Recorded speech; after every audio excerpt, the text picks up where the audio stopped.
আপনি আর আমি দুজন আলাদা মানুষ হলেও আমাদের পরিবারে একটা কমন লিঙ্ক আছে। সেটা হচ্ছে আমরা ছোট বড় সবাই শুনে থাকি পরিবারের নিয়মের বাইরে বেরিয়ে কোনো কাজ করলেই নাকি আমরা পরিবারের নাম ডোবালাম। এই যে নাম ডোবানোর থিওরি, এই থিওরি কিন্তু এখন আর পরিবারের মধ্যে আটকে নেই, চার দেওয়ালে আটকে নেই, এটি বেরিয়ে পড়েছে সমাজের চারিপাশে।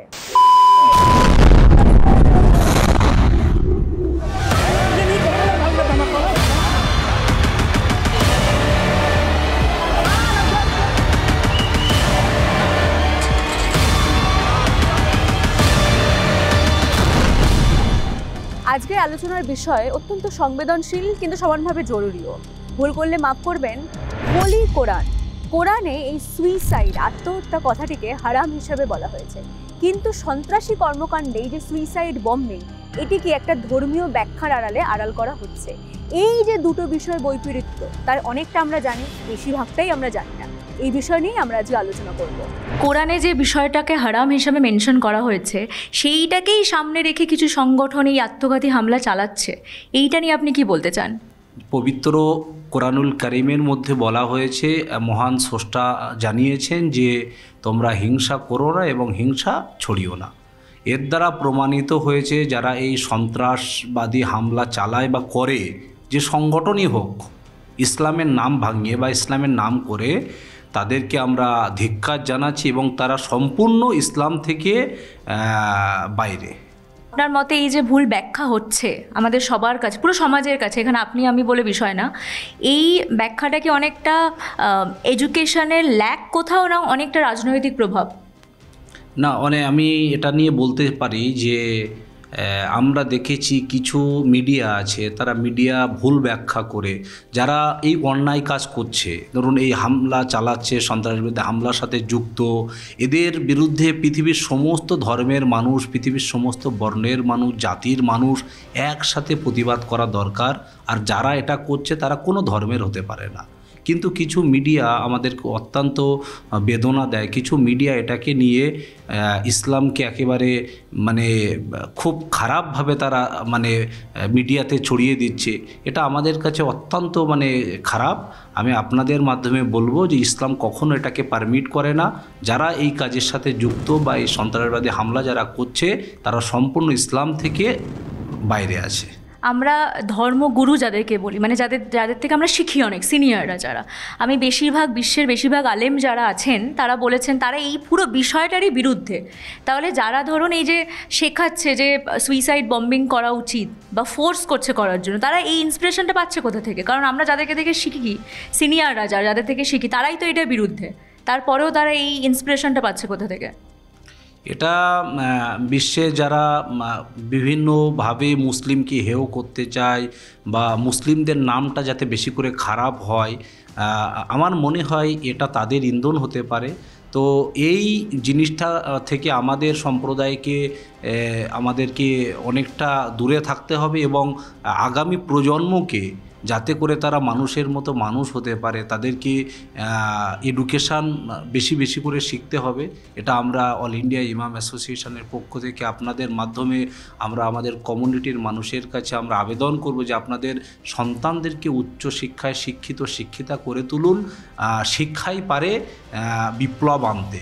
দিল্লির যে বিস্ফোরণটা ঘটেছে, সেখানে আমরা দেখেছি মোটামুটি যারা জড়িয়েছিলেন সবাই ডাক্তার, তারা শিক্ষিত। তাহলে ওরা যে ইউথদেরকে টার্গেট করছে, যারা সন্ত্রাস ছড়ান, তারা যে ইউথদেরকে টার্গেট করছে এবং শিক্ষিত ইউথদের টার্গেট করছে, তারা সেটা করছে কী করে সেই ব্রেন ওয়াশটা করছে তারা? না, এটা নিয়ে আমি একটা কথা বলতে পারি আপনাদেরকে। দেখুন, প্রথমে আইডেন্টিফাই করা হয় বা যাদেরকে গ্রেপ্তার করা হয়, আমরা পরবর্তী বিগত দিনে দেখেছি যে অনেককে গ্রেপ্তার করা হয়েছে এই সন্ত্রাসবাদী হামলার বিভিন্ন ইস্যু নিয়ে। পরবর্তীতে তারা 10 বছর, 12 বছর, 14 বছর জেল খাটার পরে তারা কিন্তু বিনা ইয়েতে তারা কিন্তু আবার খালাস হয়েছে এবং প্রমাণিত হয়েছে তারা এর সাথে কোনো যুক্ত নয়। তো সুতরাং এখানে কনস্পিরেসিও হয় অনেক ক্ষেত্রে।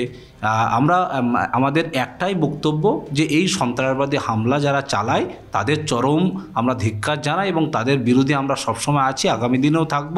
এবং আমাদের কমিউনিটিকে আমাদেরকে অ্যালার্ট থাকতে হবে।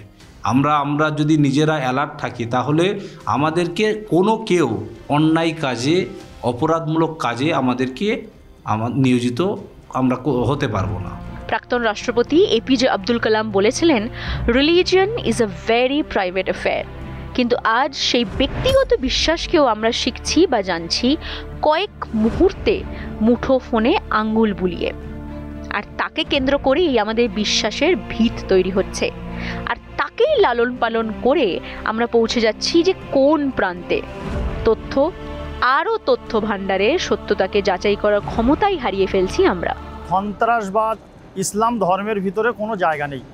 আমরা দেখেছি, বলতে শুনেছি যে বিজেপিরা বলে, যারা বিজেপির লিডার তারা বিভেদ সৃষ্টি করার জন্য তারা বলে যে কোনো মুসলমান সন্ত্রাসবাদ নয়, সব মুসলমান সন্ত্রাস নয়, কিন্তু সন্ত্রাসবাদরা মুসলমানের বাইরে নয়। অতএব এই কথাটা একদম তীব্র প্রতিবাদ করছি যে যারাই সন্ত্রাসবাদ করে, টেররিজম করে, তারা কোনো ধর্মের মানুষে নয়। যে সন্ত্রাসবাদ করে সে তার দায়িত্ব নিজের উপরে। আপনারা জানেন যে কিছুদিন আগে দিল্লি লালকেল্লার সামনে সন্ত্রাসবাদ বোম ব্লাস্ট করা হয়েছে। আমরা তাকে নিন্দা, ইমাম সংগঠনের তরফ থেকে আমরা নিন্দা প্রতিবাদ জানাই, এবং আমরা মাননীয় সরকারের কাছে বলতে চাই যে বিজেপি সরকার এখন আছে, যে এই যে তদন্তকে নিয়ে একটা কমিটি গঠন করা হোক, যে কমিটির ভিতরে পিএম থাকবে এবং যার ভিতরে উকিলরা থাকবে, অ্যাডভোকেটরা থাকবে এবং বিরোধী দলনেতারা যারা থাকবে, এবং সেই তদন্ত কমিটির মধ্যে দিল্লি সরকারকেও রাখো, এটি একটা তদন্ত কমিটি তৈরি করা হোক। 6 মাসের মধ্যে ইনভেস্টিগেশন করে যারা সামনে আসবে, দোষী যারা সাব্যস্ত আছে, তাদেরকে দিল্লির রাজপ্রাসাদের সামনে তাদেরকে ফাঁসির মঞ্চে দেওয়া হোক। অতএব তাতে যদি ইসলাম ধর্মের কোনো মানুষ থাকে বা অন্য কোনো ধর্মের মানুষ থাকে, সেটা সামনে আসুক। কারণ ইসলাম ধর্মের ভিতরে টেররিজম বা হিংসা কোনোটাই আখ্যা দেয় না।